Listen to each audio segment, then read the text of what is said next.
Dear students, welcome to Best Notes Tutorials. Since your examination is round the corner,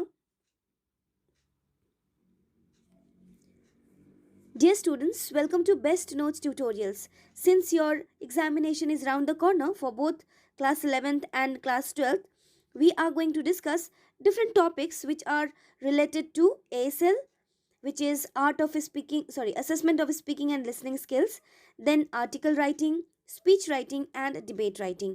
okay, जो topic हम लोग आज discuss करने वाले हैं वो आपको थोड़ा सा मॉडिफिकेशन करके एएसएल के लिए भी यूज़ कर सकते हैं, आर्टिकल लिखने के लिए भी, डिबेट के लिए भी और स्पीच के लिए भी. तो कौन कौन से वो टॉपिक होने वाले हैं, चलिए मैं जल्दी से दिखा देती हूँ और ये टॉपिक्स एक एक करके हम लोग डिस्कस करेंगे. See children, these are the topics that I have chosen for these writings, okay, debate, speech, article and ASL. It is because these are the general topics that are asked frequently. यही जो topics हैं उसके बारे में आपको बोलने के लिए दिया जाता है, ये एग्जामिनेशन में हो CBSE का या फिर ASL में हो. तो ये रिपीट होता है क्लास 9 से, ठीक है. स्पेशली बोर्ड के लिए प्रिपेयर करने के लिए क्लास 9 से स्टार्ट होता है और आपके आर्टिकल राइटिंग में, स्पीच राइटिंग में यही जो टॉपिक्स है वो घुमा फिरा के पूछा जाता है. तो क्यों ना हम एक एक करके प्रिपेयर कर लें ताकि कोई भी कंफ्यूजन ना हो. अगर ये टॉपिक आए तो क्या पॉइंट्स ऐड करना है, इसके लिए आप लोग पहले से ही रेडी रहेंगे, ठीक है. तो देख लेते हैं टॉपिक्स क्या क्या है. See, as you sow shall you reap. जैसा आप करोगे वैसा ही काटोगे, जैसा बोओगे वैसा काटोगे, जैसे कर्म करोगे उसका रिजल्ट भी वैसा ही होगा. ये एक टॉपिक होने वाला है. नेक्स्ट होगा all that glitter is not gold. जो चमकता है ज़रूरी नहीं है कि वही सोना है, हर पीला चीज़ सोना नहीं होता. हिंदी में इसका ये ट्रांसलेशन होता है. लेकिन इसमें क्या पॉइंट्स ऐड करने हैं वो मैं बताऊंगी आपको, और जितने पॉइंट्स आपको चाहिए उससे ज़्यादा दूंगी ताकि आप कुछ भूल भी जाएं तो आपको जितने 6 मार्क्स के लिए चाहिए होता है पॉइंट्स वो आपके दिमाग में रहेगा, ठीक है. Next, delayed justice denied justice. जब जस्टिस देना है तो उसमें डिले नहीं करना. अगर डिले होता है तो इसका मतलब यही है कि कोई मैनिपुलेशन हो रहा है और उसमें चेंजेस, फैक्ट्स को डॉक्टर किया जा रहा है, फैक्ट्स को चेंज करके रिजल्ट में चेंजेस लाने की कोशिश किया जा रहा है, ये रिवील होता है, ठीक है. इसके बारे में हम लोग डिटेल में पढ़ेंगे. नेक्स्ट टॉपिक है diligence is the mother of success. जो भी हम लोग कर्मठता कहते हैं, जो कि हार्ड वर्क कहते हैं, ओके, एक पैटर्न रूटीन बना के जो हम किसी चीज़ को अचीव करने के लिए रखते हैं वो ही हम लोगों को सक्सेस की ओर ले जाता है. Next, educating a girl child means, okay, educating a girl child means educating a family. ये पूरा नहीं है, इसको मैंने शॉर्ट में लिखा है. Educating a girl child means educating a family. अगर आप एक लड़की को पढ़ाते हैं तो पूरे परिवार पढ़ लेता है, क्योंकि इसका मतलब वो अपने तक सीमित नहीं रखती एजुकेशन को, वो स्प्रेड करती है. तो ये टॉपिक में भी जानेंगे. गर्ल चाइल्ड के ऊपर तो बहुत सारे टॉपिक्स आपको आने वाले हैं एग्जामिनेशन में, तो इसमें क्या पॉइंट्स ऐड करने हैं वो प्रॉपर डेटा एग्जाम्पल के साथ में बताऊंगी. Next, failures are the pillars of success. ठीक है, हमेशा जीतना ज़रूरी नहीं है, कभी कभी हारना भी ज़रूरी है, क्योंकि हम लोगों को तभी पता चलेगा कि जीतने में क्या मज़ा है. नेक्स्ट बहुत ही इंपॉर्टेंट टॉपिक है फेथ एंड कोइंसिडेंस. क्या हम लोग अपने भाग्य की वजह से कुछ चीज़ पाते हैं, कुछ चीज़ खोते हैं, नेम फेम कुछ भी हो, या फिर ये कोइंसिडेंस है, ठीक है. क्या हम लोगों को अपने नसीब पे भरोसा करना चाहिए या फिर हार्ड वर्क पे, या फिर जो भी हम लोगों को मिला है वो कोइंसिडेंस से मिला है, हम लोग को हार्ड वर्क करने की ज़रूरत नहीं है. तो ये टॉपिक होगा डिस्कशन फेथ एंड कोइंसिडेंस में. Next, habit good servant but bad master. Habit, जो भी आदतें हम लोग रखते हैं वो गुड सर्वेंट है, मतलब जो हमारे आदतें हैं उसको हम लोगों को सर्वेंट बनाना है, नहीं तो ये हमारे ऊपर चढ़ जाएगा. किसी भी चीज़ के आदी नहीं होना है, ठीक है. Next, ideas rule the world. Idea के बिना दुनिया बेकार है. दुनिया में कोई भी चीज़ आइडिया के सिवा चलता नहीं है. अगर दुनिया चेंज होती है तो वो आइडिया को ही लेकर, पुरानी चीज़ों में मॉडिफिकेशंस होते हैं और वो मॉडिफिकेशंस आइडिया की वजह से ही आता है, ठीक है. नेक्स्ट टॉपिक होने वाला है knowledge is power. Knowledge power है हमेशा. अगर हम लोग को रिस्पेक्ट लेना है तो नॉलेजेबल होना पड़ेगा. अगर हम लोग को जॉब लेना है तब भी नॉलेज की ज़रूरत है. अगर हम लोगों को किसी को अपने ओर आकर्षित करना है, आकर्षित मतलब ये पॉजिटिव वे में मैं बोल रही हूँ, कंस्ट्रक्टिव वे में, क्योंकि अगर कोई हमसे इंस्पायर होता है तो ये अच्छी बात है, ठीक है। तो नॉलेज हमको हमेशा अपने पास रखना है ताकि हम लोग एक हेल्दी डिबेट कर सकें, इंटरव्यू में अच्छा परफॉर्म कर सके। हमारा कॉन्फिडेंस लेवल हाई हो जाता है जब हम लोग जब अपने पास नॉलेज होता है, ठीक है। Therefore knowledge is power. लेकिन इसमें जेन्युइन क्या पॉइंट्स डालने हैं उसको हम लोग डिटेल में पढ़ेंगे। Next, money is a good servant. Money is a good servant. Money को कैसे यूज़ करें अपने फेवर में, मनी को कहाँ रखें जिसकी वजह से हमको लग्जरियस लाइफ मिले, ठीक है, प्रोडक्टिव लाइफ मिले। अपने लिए तो सुख सुविधा ज़रूर हम लोग खरीदेंगे, लेकिन जो आसपास के अनफॉर्चुनेट लोग हैं उनको भी हम लोग हेल्प कर सके। अगर खुद के पास ही ना हो तो हम लोग कैसे दूसरे को दे पाएंगे। ऐसा कहा जाता है कि we can not donate from an empty bowl. हम लोग खाली बर्तन से डोनेशन नहीं कर सकते। तो वही एप्लीकेबल होता है यहाँ पे, अपने पास हो तो हम लोग दूसरे को दे पाएंगे। तो मनी को कैसे सेव करना है, इसको कैसे यूटिलाइज करना है, कैसे इसको सर्वेंट बनाना है, ये सब हम लोग सीखेंगे। Next, preparedness for war for preserving peace. ये टॉपिक जो है वो एएसएल में या फिर आर्टिकल राइटिंग में ज़रूर आएगा। क्वेश्चन पेपर में ये टॉपिक कहीं ना कहीं आपको दिखेगा, क्योंकि रशिया यूक्रेन वॉर अभी ख़त्म नहीं हुआ है और वॉर के ऊपर कोई ना कोई आपको टॉपिक दिया जाएगा ताकि आप भी अवेयर रहें वॉर करना चाहिए या फिर नहीं करना चाहिए, ठीक है। प्रिपेयर्डनेस फॉर वॉर, वॉर के लिए प्रिपेयर होना ही वॉर को अवॉइड करना है, यानी कि पीस स्प्रेड करना है। तो कितना अग्री करते हैं आप, कितना इससे दूर भागते हैं, इसको डिस्कस करना है। नेक्स्ट पॉइंट मैंने the child is the father of man, ये भी बहुत बार आ चुका है एग्जामिनेशन में, तो इसको हम लोग देखेंगे कि क्या पॉइंट्स लिखने हैं। सेकेंड लास्ट पॉइंट है थिंक पॉजिटिव विन पॉजिटिवली। जब तक हम लोग का पॉजिटिव एटीट्यूड नहीं होगा तब तक कोई भी पॉजिटिव चीज़ होने में दिक्कत आएगी। तो पॉजिटिव रहना है और पॉजिटिवली हम लोग विन पाए, तभी हम लोग पॉजिटिवली विन कर पाएंगे, जीत पाएंगे अपने जंग को। जंग का मतलब बैटलफील्ड में ही नहीं, हर जगह हम लोग जंग लड़ रहे हैं, तो उसको कैसे जीता था, how to be victorious in all the spheres, ये हम लोगों को इसमें मेंशन करना है। Last one, where there is a will there is a way. The topic is very old. ये जो फ्रेज़ है ये बहुत ही पुराना है, लेकिन इसमें क्या पॉइंट्स डालने हैं ताकि इसको रिसोर्सफुल बनाया जा सके ये हम लोग जानेंगे। तो आज के लिए मैंने टॉपिक चूज़ किया है preparedness for war for preserving peace. Okay, तो ये टॉपिक हम लोग आज पढ़ेंगे। चलिए देखते हैं इसमें क्या क्या है। चलिए लाइन वाइज समझते हैं इस टॉपिक को। Preparedness for war for preserving peace. War को रोकने के लिए, वॉर के लिए प्रिपेयर करना ज़रूरी है, ये टॉपिक का मीनिंग है। Very strange and paradoxical it seems that preparedness for war is essential for preserving piece.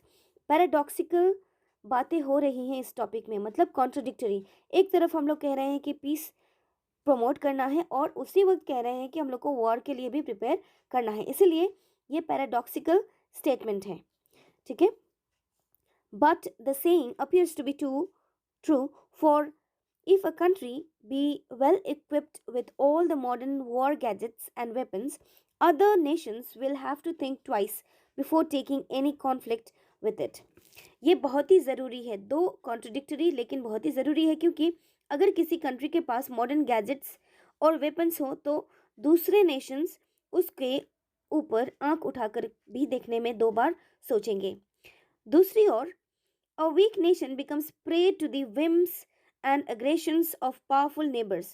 लेकिन उसी वक्त अगर कोई वीक कंट्री है, वीक नेशन है, तो वहाँ पे जो लीडर्स के दिमाग हैं उसी के अकॉर्डिंगली उस वीक नेशन को चलना पड़ता है, उनके दिमाग के अनुसार चलना पड़ता है, ठीक है। अगर वो खुश हैं तो इस नेशन को छोड़ देंगे, अगर उन लोग गुस्से में हैं तो इसके ऊपर अटैक कर लेंगे, कभी अग्रेशन कर लेंगे इसके जगह पे, कभी इसका लैंड ऑक्यूपाई कर लेंगे, कभी रिसोर्सेस ले लेंगे। तो उसके दिमाग के जो लीडर्स है उसके दिमाग के अकॉर्डिंगली चलना पड़ेगा ये वीक नेशंस को, अगर इनके पास वेपन्स और मॉडर्न गैजेट्स नहीं हो तब। Balance of power is must for preserving peace. Balance of power, ये बैलेंस होना है। अगर मेरे पास 10 वेपन्स हैं तो आपके पास भी 10 वेपन्स होने हैं, तभी इक्वल बैटल होगा। वॉर की नौबत ही नहीं आएगी अगर बैलेंस ऑफ पावर हो। इसलिए बैलेंस ऑफ पावर होना बहुत ही ज़रूरी है फॉर प्रिजर्विंग पीस। इसीलिए पीस को प्रमोट करने के लिए बैलेंस होना ज़रूरी है। ठीक है, एग्जाम्पल के साथ देखते हैं कि क्यों और कैसे इसको किया जा सकता है। Peace means freedom from war, but how can one preserve it unless और until you are well equipped. You can't preserve your peace जब तक वेल इक्विप्ड ना हो, जब तक अपने आप के पास वेपन्स ना हो, अपने आप को डिफेंड करने के लिए इक्विपमेंट्स ना हो, चीज़ें ना हो, तब वॉर को अवॉइड नहीं किया जा सकता। क्योंकि आप वॉर स्टार्ट नहीं करेंगे, लेकिन जो आपसे पावरफुल है वो आपके ऊपर अटैक कर देगा। A peace-loving nation may not have the intention to enlarge its empire, but who can guarantee the dictates of other neighbor countries? ये इंडिया के ऊपर बहुत ही एप्लीकेबल है। हम लोग किसी को ऑक्यूपाई करने के लिए नहीं जा रहे हैं, लेकिन अगर कोई हम लोगों के ऊपर अटैक करे, उसको रेसिस्ट करने के लिए हम लोगों के पास इक्विपमेंट होना बहुत ही ज़रूरी है। तो इक्विपमेंट होने का मतलब ये नहीं कि हम लोग किसी दूसरे देश पे चढ़ाई कर देंगे, उसको इन्वेड करेंगे। ठीक है, ये अपने डिफेंस के लिए है, न कि दूसरे का जगह ऑक्यूपाई करने के लिए। तो पावर ज़रूर रखना है अपने पे, लेकिन पीस प्रमोट करने के लिए, न कि अग्रेशन करने के लिए। चलिए अगले पैराग्राफ में देखते हैं क्या है। See students, in this paragraph I have used the example of China, UNO, all right, that why equipments are required. Happened with our country when China attacked in 1962. You must remember the war of 1962 with China, Indo-China war. We, being fully peace-loving country, never felt necessity till then to be equipped ourselves for modern war gadgets. Equipped ourselves with modern war gadgets and weapons. See, जब China ने attack किया था 1962 में India को, India ने कभी भी किसी को अटैक नहीं किया, ये दिमाग में रखिए। इसलिए जब इन्होंने चढ़ाई किया तब हम लोगों को फील हुआ कि हम लोगों को पावर गेन करना है, क्योंकि बिना पावर के किसी को हम लोग डरा नहीं सकते, और अगर उन लोग इन्वेड करते हैं हम लोगों को तो हम लोग उसको अवॉइड नहीं कर पाएंगे।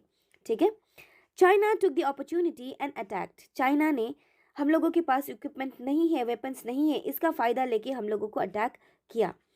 मेड एनक्रोचमेंट, हमारे जगह को एनक्रोच किया, कभी अरुणाचल प्रदेश से ले रहा है, कभी लद्दाख के ऊपर ऑक्यूपाई करने की कोशिश कर रहा है। तो ये जो एरियाज़ है, बॉर्डर एरियाज़ है, वहाँ से इंडिया में घुसने की तैयारी कर रहा है, इवन सिक्किम की ओर से भी। अब यहाँ पे देखिए, यूएनओ जो कि यूनाइटेड नेशन ऑर्गेनाइजेशन के लिए स्टैंड करता है, इसने क्या किया? कुछ नहीं किया। चाइना ने इंडिया पे अटैक किया, लेकिन ये चुपचाप रहा। दूसरे के ऊपर डिपेंड नहीं करना है, खुद के ऊपर रिलाई करना है। देखिए, what other super power could have done, none came to our rescue. कोई भी हम लोगों को रेस्क्यू करने के लिए नहीं आया। बट थिंक ऑफ टुडे, लेकिन आज के बारे में सोचिए। When we are equipped with all kinds of nuclear and other weapons, can China dare to attack us now? आप लोगों ने सुना होगा रिसेंट क्लैशेस जो बॉर्डर एरियाज़ में हुए हैं छोटे मोटे, वो उसको रेस्ट्रिक्ट करके रखा गया। उससे बड़ा कोई कांड नहीं हुआ। ये इसलिए हो पाया क्योंकि हम लोगों के पास पावर है। हम लोगों ने रिपब्लिक डे और इंडिपेंडेंस डे दोनों में हम लोगों ने दिखाया कि हम लोगों के पास क्या है, और बाकी के जो नेबरिंग कंट्रीज़ है उसके साथ पीस मेंटेन करना बहुत ही ज़रूरी, उन लोगों को भी पीस मेंटेन करना ज़रूरी है, क्योंकि जो हम लोगों के नेबर्स हैं उनको भी पीसफुल कंडीशन में रखने के लिए हम लोगों को वेपन होना है। और ये न्यूक्लियर वेपन हम लोगों के पास है, और अदर पावरफुल वेपन्स भी है, ये जनाना ज़रूरी है, ये इन्फॉर्मेशन देना ज़रूरी है। इसलिए जब इंडिपेंडेंस डे, रिपब्लिक डे होता है, तब हम लोग ये डिस्प्ले करते हैं, वेपन डिस्प्ले करते हैं, यही दिखाने के लिए कि हम लोगों को कमज़ोर मत समझो, और ये ज़रूरी भी है। और अगर हम लोगों के पास नहीं होगा तो क्या दिखाएंगे? हम लोगों को डिस्प्ले करने के लिए कुछ नहीं होगा, और लोग सोचेंगे कि हम लोग वीक कंट्री हैं। इसलिए डिस्प्ले ऑफ वेपन बहुत ज़रूरी है, और उसके लिए वेपन होना कंट्री के पास बहुत इम्पॉर्टेंट है। और पहले का सिचुएशन डिफरेंट था, अभी का डिफरेंट है। तो ये कैसे हो पाया? वेपन की वजह से, हम लोगों के पास वेपन है, इसकी वजह से। चलिए दूसरा और बहुत ही इंटरेस्टिंग एग्जाम्पल ले लेते हैं, the war of 1971 with Pakistan. Pakistan के साथ जब अटैक हुआ था, पाकिस्तान ने जब अटैक किया था, तो उस वक्त नो फर्स्ट अटैक, ये जो पॉलिसी है इंडिया का, इस पे हम लोग फर्म थे, लेकिन इन लोगों ने अटैक किया तो हम लोगों को रिटालिएट करना पड़ा। This is because of being capable to destroy that country in all eventualities. जो भी कॉन्सिक्वेंसेस होने वाले थे, जो भी रिजल्ट्स होने वाले थे, उसके लिए हम लोग रेडी थे। इसलिए हम लोग पाकिस्तान को 1971 का वॉर में हरा सके। In the present your power decides your neighbours. तो जैसा आपके पास पावर होगा वैसे ही आपके नेबर्स भी होंगे। अगर पावरफुल आप हैं तो आपके जो फ्रेंड्स हैं वो भी पावरफुल होंगे। जैसे कि हम लोग देख पाएंगे यूएसए के साथ हम लोगों का बॉन्डिंग अच्छा हो रहा है। पहले उतना अच्छा नहीं था, लेकिन अभी अच्छा हो रहा है। बैरक ओबामा, डोनाल्ड ट्रंप जो भी है वो गेस्ट बन के आते हैं और हम लोगों की कंट्री के मिनिस्टर्स के साथ अच्छे से बिहेव करते हैं। ये इसीलिए हो पाया क्योंकि हम लोग पावरफुल हैं। ये जो यूएसए के प्रेसिडेंट्स के साथ जो फ्रेंडली रिलेशनशिप है हम लोगों का, वो दूसरी कंट्रीज़ के साथ क्यों नहीं होता, स्पेशली पाकिस्तान के साथ क्यों नहीं होता? ये क्वेश्चनेबल टॉपिक है, ठीक है। तो ये इसलिए हो पाया क्योंकि हम लोग सफिशिएंट हैं, सेल्फ सफिशिएंट हैं और किसी के ऊपर डिपेंडेंट नहीं हैं इस कंट्री की तरह। नेक्स्ट पॉइंट देखते हैं, the attack of USA on Iraq. जब यूएसए ने अटैक किया था इराक के ऊपर, क्यों? क्योंकि रिमूव करना था ये ओसामा बिन लादेन, जो कि एक टेररिस्ट था और हमेशा छुप के बैठा हुआ था एक कंट्री से दूसरी कंट्री। तो इसको मारना था, इसको हटाना था ताकि दुनिया में पीस बरकरार रह सके, दुनिया में पीस बरकरार रह सके। तो इसको रिमूव करने के लिए भी उसको बॉम्ब यूज़ करना पड़ा, उसको वेपन्स यूज़ करने पड़े। तो इसका मतलब क्या है, ये जो टेररिस्ट है, ये जो टेररिस्ट था जिसने इतने आतंक मचाए थे, इसको रिमूव करने के लिए भी हम लोगों को वॉर का ही सहारा लेना पड़ा। मतलब जो पीस को स्प्रेड होने नहीं देते उसको मरना ज़रूरी है और इसको पॉसिबल तभी किया जा सकता है जब कोई कंट्री पावरफुल हो। नेक्स्ट पॉइंट चलिए देखते हैं, all shows the same thing that peace, guarantee of peace is your best preparedness for war. तो तभी गारंटी मिल सकती है पीस की जब हम लोग वॉर के लिए रेडी हो। A powerful can dictate terms to the less powerful. ये पावरफुल जो है वो डिक्टेट कर सकता है, ये बोल सकता है लेस पावरफुल कंट्रीज़ को, तू ये कर, ये मत कर, ये करेगा तो तू सेफ साइड में रहेगा, अगर नहीं करेगा तो हम लोग तुझे आके मारेंगे, तेरे टेरिटरीज को ले लेंगे और ये करना अच्छा है, वो करना अच्छा नहीं है। तो जो लेस पावरफुल कंट्रीज़ है उसको कोई भी लिबर्टी नहीं मिलती अपने कंट्री के लिए कुछ डिसाइड करने के लिए, इसलिए पावरफुल बनना ज़रूरी है। Here comes very important paragraph. Now see, let me read out and then I'll explain. But peace, if taken in broader sense, reflects something different. Actual peace can't be preserved only with the preparedness of war. See, अगर हमको piece चाहिए तो ये सिर्फ weapon से ही नहीं बन पाएगा, सिर्फ वेपन रखने से हम लोग पीस अचीव नहीं कर पाएंगे। ये इसलिए क्योंकि preparedness for war could be a deterrent, ये एक डिज़ास्ट्रस चीज़ बन सकती है क्योंकि जब हम लोग अटैक करते हैं किसी दूसरे देश को तो हम लोग भी डैमेज होते हैं। जैसा कि हम लोगों ने देखा यूक्रेन और रशिया में, ऐसा नहीं है कि यूक्रेन ने 80 to 90% डिस्ट्रक्शन देख लिया तो रशिया इंटैक्ट है। ऐसा नहीं है कि रशियन सोल्जर्स मर नहीं रहे हैं, रशियन टेरिटरीज डैमेज नहीं हो रहे हैं, रशियन वेपन्स वेस्ट नहीं हो रहे हैं, मनी वेस्ट हो रहा है, मैन पावर वेस्ट हो रहा है, नेचर डिस्ट्रॉय हो रहा है। तो पीस को प्रमोट करने के लिए इतने सारे चीज़ों का सैक्रिफाइस कर रहे हैं हम लोग। तो क्या हम लोग एक जुडिशियस चीज़ कर रहे हैं? क्या ये सही है? मेरे हिसाब से नहीं है। ये इसलिए क्योंकि मान लीजिए कि हम लोगों के पास कोई भी वेपन नहीं है, removal of weapons, okay, removal of cause of discontent. See, अगर हम लोगों के पास कोई भी वेपन नहीं है, मान लीजिए कोई भी कंट्री के पास कोई भी वेपन नहीं है, तो क्या दुनिया शांत रह पाएगी? वेपन नहीं है तब भी लड़ने वाले हाथों से भी लड़ लेते हैं, पत्थरों से भी लड़ लेते हैं, ठीक है, और मन मुटाव की वजह से जो एक हेल्दी पीसफुल रिलेशनशिप होना चाहिए वो नहीं होता। तो यहाँ पे क्या करना है, फर्स्ट ऑफ ऑल हमको देखना है कि हम लोग परेशान क्यों हैं। दो देश, ओके, दो कंट्रीज क्यों लड़ रहे हैं एक दूसरे के साथ, तो वो कॉज को रिमूव करना है, नंबर वन। वो डिस्पैरिटी को रिमूव करना है, जो डिफरेंसेस हैं वो रिमूव करना है। समझना है कि हम लोग क्यों दुश्मन बने हैं, किस चीज़ के लिए, क्या वो जस्टिफाइड है या फिर सिर्फ लीडर्स के सेंटिमेंट लीड, या फिर सिर्फ लीडर्स के ईगोज के लिए हम लोग लड़ रहे हैं। अगर ऐसा है तो हम लोगों को स्टॉप करना है, ठीक है। तो यहाँ पे बस यही सोचिए कि अगर वेपन नहीं होगा तो क्या हम लोग नहीं लड़ेंगे? बिल्कुल लड़ेंगे, हाथों से लड़ेंगे, पत्थरों से लड़ेंगे, ठीक है, और किसी और को डैमेज करने की कोशिश करेंगे डिफरेंट तरीके से, बहुत सारे तरीके हैं। वेपन नहीं होगा तभी ये सब पॉसिबल है। इसीलिए पहले रीज़न को ढूंढना है, उसके बाद उसको रिमूव करने पे लगना है, ठीक है। चलिए देखते हैं next line. Think of a situation when none have any war weapons, will the society और mankind not be survived then peacefully. अगर हम लोगों को पास वेपन नहीं है तो क्या हम लोग पीसफुली नहीं रह सकते? रह सकते हैं बिल्कुल। उसको उसके लिए ये समझना है कि एक्चुअल पीस का मीनिंग क्या है। See, the actual requirement for preserving peace is faith in principles of coexistence. सबसे पहले पीसफुल रहने के लिए ये समझना ज़रूरी है कि को एग्जिस्टेंस होना ज़रूरी है। मुझे आपकी ज़रूरत है, आपको मेरी ज़रूरत है, ठीक है। इमरजेंसी के टाइम में, ओके, जब हम लोगों को ज़रूरत पड़ती है तो हम लोग एक दूसरे के सहारा बने, वो भाव रखना है। फेथ इन इंटेग्रिटी, सबको यूनाइटेड रहना है। अगर नहीं रहेंगे तब प्रॉब्लम हो जाएगी। And sovereignty of all Nations, जो सॉवरेंटी है, जो पावर एक स्टेट होल्ड करती है वो इंडिपेंडेंट नेशन बनने के लिए, वो इंटैक्ट रहना है। सभी को लिबर्टी मिलनी चाहिए कि सभी कंट्रीज अपने अपने पावर्स को एक्सरसाइज कर सके और वो फ्री रह सके। Faith in the inherent values of humanity, humanity के वैल्यूज़ जो है वो उसको एपिटोम रखना है, सबसे ऊपर रखना है, ताकि हम लोग छोटे छोटे बातों पे न लड़ें।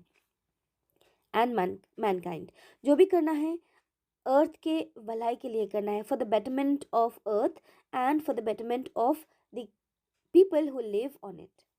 Next, total disarmament, destruction of nuclear and other weapons, making the UNO the real effective must be made in order to keep the whole world in peace, to bring in the form of one loving family. अब यहाँ पे role आता है UNO का, United nation organisation का, जो कि world में पीस को प्रमोट करने के लिए रिस्पॉन्सिबल है। अब इनको क्या करना है, किसी भी कंट्री को वेपन रखने नहीं देना है, और इसकी वजह से एक फैमिली की तरह हम लोग रह पाएंगे। Next, the terrorism, imperialistic intentions. Imperialistic मतलब ऑक्यूपाई करना, उस पर रूल करना, लैंड को अक्वायर करना फोर्सफुली और उस पर रूल करना। इससे क्या होगा, छोटा सा देश बड़ा बड़ा होता जाएगा और ये होगा अनएथिकल वे में, ठीक है। जो जो प्लेसेस आपके नहीं हैं उसको आप ऑक्यूपाई कर रहे हैं तो ऑब्वियसली आप गलत कर रहे हैं। तो ये इंटेंशंस नहीं होना है, टेररिस्ट को प्रमोशन नहीं होना चाहिए। Racial and religious hatredness must be eliminated at all cost, only then we can think of to preserve the war in the world. तो यहाँ पे क्या है कि ये जो प्रॉब्लम्स है सोसाइटी का, जो कि एज ओल्ड प्रॉब्लम है, वो सब हटाने के बाद ही हम लोग एक पीसफुल वर्ल्ड में रह सकते हैं। इस जो पीसफुल वर्ल्ड में रहने के लिए सिर्फ वेपन को हटाने से नहीं होगा, टेररिज्म को हटाना होगा, देन इम्पेरियलिज्म को, उसके बाद रेशियल एंड रिलीजियस हेट्रेड को हटाना है, तभी हम लोग एक पीसफुल प्लेस में रह पाएंगे। नेक्स्ट इंपॉर्टेंट पॉइंट यहाँ पे है, ये जो बातें हम लोगों ने अभी कही, लैक ऑफ टेररिज्म और रेशियल डिस्क्रिमिनेशन को हटाना, ये सब सर्मन्स ऑफ एथिक्स हैं, लेक्चर्स ऑन एथिक्स है, ठीक है। ये करना चाहिए या नहीं करना चाहिए, ये बहुत ही डिफ़िकल्ट हो जाता है फॉलो करने के लिए। और नॉन वायलेंस, इंडिया एक एग्ज़ाम्पल है, आइडियल एग्ज़ाम्पल है नॉन वायलेंस का, क्योंकि अभी तक इंडिया यही बोल रहा था कि नॉन वायलेंस को प्रमोट करना है, किसी के साथ दंगा फसाद लड़ाई नहीं करना है, पीस लविंग कंट्री है हम लोग, ना किसी को मारेंगे और ना हम लोग वेपन ज़्यादा रखेंगे, ऐसा था। Lesson of non violence can be effective but how much sacrifices one has to make can be well understood with Indian experience. यहाँ पे नॉन वायलेंस प्रमोट करता आ रहा है इंडिया, और इसको इफ़ेक्टिवली हम लोगों ने प्रैक्टिस किया, लेकिन ये ज़्यादा दूर तक नहीं जा सका। हम लोगों को इसका खामियाजा भी भुगतना पड़ा, क्योंकि जो आउटसाइडर्स थे उन लोगों ने इसको taken for granted, they had taken it for granted. Okay ना, कितना सेक्रीफाइस करना है उस पर भी कोई लिमिट नहीं है। इसकी वजह से इंडियन प्रोविंसेस जो हैं वो डेंजर जोन में आ गए हैं। To tackle the imperial whims of the rulers it is but necessary that we are prepared for all the eventualities. तो इसलिए जब नॉन वायलेंस, शांति का जो हम लोगों ने एक शांति के प्रचारक हम लोग बने थे, तब ये काम नहीं किया। 1971 में पाकिस्तान के साथ लड़ाई हुआ, उसके बाद चाइना के साथ 1962 में। इसलिए हम लोगों को वेपन रखना बहुत ज़रूरी हो गया, और हर एक कॉन्सिक्वेंसेस के लिए हम लोगों को रेडी होना पड़ा। After attaining independence, the great and peace-loving leaders of our country followed the principles of Panchashil and never thought to get ready or prepare ourselves for any ill will of neighbors. जब independence हुआ उसके बाद से ही कोई भी weapon नहीं रखने का दिमाग में प्लान्स बन रहे थे कुछ लीडर्स के, लेकिन ये बहुत ही गलत डिसीजन था। इसी की वजह से हम लोगों ने बहुत सारे हमारे सोल्जर्स को खो दिया चाइना के साथ लड़ाई में। तो ये हम लोगों ने बहुत बड़ी डिज़ास्टर गलती की है, जिसका खामियाजा हम लोगों ने ऑलरेडी भुगत चुका है। अब इसको रेक्टिफाई करने का समय आ गया है। चलिए नेक्स्ट एग्जाम्पल देखते हैं। The ancient history of India reveals so many examples where a stronger ruler always attacked the weaker neighbours. जो स्ट्रांग है वो जो वीकर सेक्शन है, वीकर नेबर से उसको अटैक करते हैं ताकि उसको परेशान कर सकें और उसके लैंड को अक्वायर कर सकें, जैसे कि चाइना ने किया है तिब्बत पे। ठीक है, अब हांगकांग को भी लेने के कगार में है चाइना, ताइवान के ऊपर में नज़रें गड़ी हुई है, वो सब देखना है। America attacked Japan and dropped atom bombs on Hiroshima and Nagasaki because Japan was a week country. जब वर्ल्ड वॉर 2 हुआ था तब जापान उतना डेवलप्ड नहीं था जो कि अभी है। तो आज के अगर कॉन्सिक्वेंसेस में देखें, हम लोग आज के सिचुएशन में देखें, तो अमेरिका कभी भी जापान के साथ लड़ाई करने की नहीं सोचेगा, क्योंकि वो पावरफुल बन चुका है। अब अमेरिका को सोचना है कि वो लड़ाई में पिटना चाहता है या फिर जापान के साथ को एग्जिस्ट करना चाहता है। तो यहाँ पे यही कहना है कि जो वीक होते हैं उसको हमेशा डोमिनेशन का एक्सपीरियंस करना पड़ता है। Nothing but power. Your preparation for any eventualities, your preparations to face any imperialistic whims can guarantee you the peace. तो इसीलिए जो भी सन की लीडर्स हैं उनके डिसीजन से बचने के लिए वेपन अपने पास रखना बहुत ज़रूरी है, प्रिपेयर करना है अपने आप को वेपन के साथ। So it is the right conclusion that preparedness for war is necessary for the preservation of peace. इसलिए फाइनली हम लोग कह सकते हैं कि वेपन रखना ज़रूरी है हम लोगों को पीस स्प्रेड करने के लिए। तो बहुत सारे पॉइंट्स चिल्ड्रन हम लोगों ने डिस्कस किया। इसमें से कौन से पॉइंट्स आपको इम्पोर्टेंट लगे जो कि आप रिमेंबर कर सकते हैं? सभी पॉइंट्स इजी हैं, इसके बारे में आपको लिखना है। ये डिबेट के लिए भी है, आर्टिकल के लिए भी, स्पीच के लिए भी। थोड़ा मॉडिफाई कीजिए और इसको लिख सकते हैं। चलिए नेक्स्ट टॉपिक के साथ नेक्स्ट वीडियो में मिलूंगी। तब तक take care and prepare well. Thank you everyone.